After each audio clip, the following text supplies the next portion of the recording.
So now that we've talked about suspension, let's talk about the braking that we've selected for this bike. We got with Hayes calipers. Hayes is out of Ohio. Hayes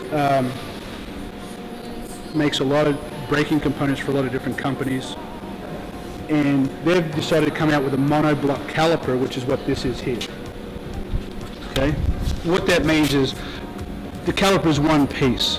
It has, these have been brought out here and these plugs put in, but the caliper, when it squeezes this rotor right here, it doesn't flex out. A lot of calipers that are bolted together and made out of billet aluminum, they want to flex. When the brakes are applied, they flex open. So you lose feel and the ability for braking power.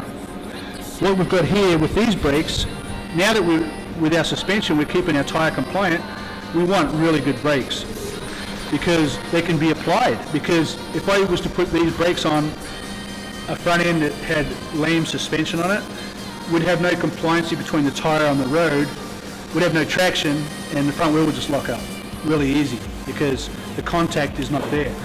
But with this suspension, you can have fantastic brakes because the tyre is staying on the road, and under braking it's staying on the road. Okay, and we're gaining tremendous amounts of traction between this tyre and this road surface. So we've gone with a full floating rotor, which is made by BrakeTech, which is a MotoGP equivalent rotor, which BrakeTech does supply these rotors right here to the racing industry. These brakes are what you call a radial mounted brake.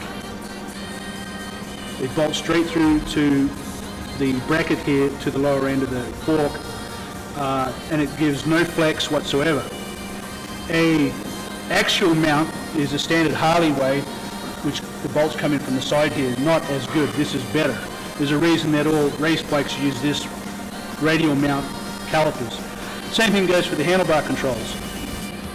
These handlebar controls that were selected from Nissan, they're actually made in Ohio from Nissan,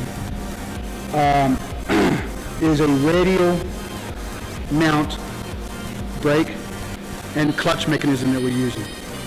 Very, very, very good. Very, very good quality. Really high-end quality. Yeah, I can't fault the stuff, and it works fantastic. So we've got triple trees that go along with our front end. These particular fork tubes are actually made by Owens, but the internals of these forks is actually RaceTech, and we're working with RaceTech in making the whole front end complete. I mean, we're making the triple trees. RaceTech is actually going to be making these out of tubes, and they already make everything else inside the fork. These triple trees, of course, we're making in-house, and as you can see, these triple trees are extremely, extremely rigid, the way they clamp the fork tube, because you don't want any flex in those triple trees at all. So this is part of the geometry and the handling of the bike. If you look up here, we have external gas shocks here, which are fully adjustable. There's a little screw in here. We can adjust the rebound with this shock, and the preloads can all be adjusted slightly, so just for adding for a heavier rider or a lighter rider. Look at the gauges. We make the gauges right here. The gauge housing. The gauges we're using are automated. They're extremely accurate, and a very good reason. As you can notice, this speedometer can go to 160 because it will go there. The reason I made the gauge mounts is because when you sit on the bike, the gauges are right below your eye level. So when you're riding on the freeway, on the roadway, your eyes have to slightly shift, just ever so slightly down to see what's going on with the gauges. And you want that. You don't want to be looking like this and moving your head. You just want to flick your eyes down slightly to see what's going on with your speed as well as your tachometer as far as shifting. So that's the reason we did that. So the reason this motorcycle has nothing to do with looks. Everything about it is to make a V-twin as best as it can be.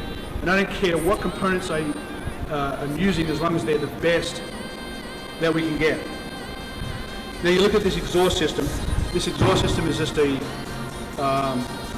test exhaust system right now to run the chassis and so forth. This is not the exhaust system that we're going to be running in production. The exhaust system that we are going to be running in production is being tested right now on another prototype, and Yoshimura out of Corona, California is building titanium and stainless steel exhaust systems for us. And of course right now we're in the middle of 30,000 mile compliance testing with the California Air Resources Board for that exhaust system being a brand new product. So that's what's happening there. The drivetrain that we're using, of course, is S&S, Baker transmission from front to back, hydraulic clutch. The inner primary is Delcron. The outer primary we're getting cast ourselves because there's not a good one on the market. The only ones they make are from Taiwan and they suck. Rear fenders made by Russ Wernemont. Fuel tank comes from Drag Specialties that we're using, and we modify the fuel tank. Takes 4.2 gallons. The oil tank is just a standard oil tank that's in production in the marketplace. We're using a 3-phase system. We're using wire plus wiring harness. We're using Deutsch connectors, of course. We'll be using a Hayes caliper on the rear of the bike. Right now we've just got this particular caliper on for testing purposes. So that's pretty much it in the nutshell of why we've designed the bike the way we have. Because I just want the best performance that we can possibly get out of a V-twin, as well as reliability. And the rubber mounting gives the bike its reliability because it isolates the engine from the chassis, which is what causes damage is vibration. And that's exactly why Harley-Davidson invented, and well, not invented, but that's why Harley-Davidson manufactures rubber-mounted motorcycles for V-twins. Great. And maybe just to recap broadly, just to recap everything as far as what sets this motorcycle apart, just again, one more time.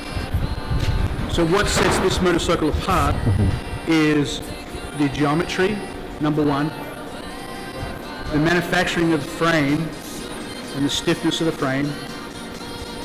Number two, the positive travel on the swing arm with really, really good suspension front and rear with the best braking known to man. Radial mounted brakes, full floating rotors, very, very good braking. This bike is also going to come with a full fairing in the front, as well as ABS saddlebags, so that it will be a bagger that will handle just as good as a sport bike. So it's a sort of a heavy-duty cruiser that handles like a sport bike, and this is the whole reason behind it. And something that you could sit on and ride for 800 miles in a day, because I've done it, and it's fantastic. It's just awesome. Once you ride a bike like this and do a couple hundred miles, that's it. You don't want to ride nothing else if you're into V-twins. You don't want to ride any other V-twin.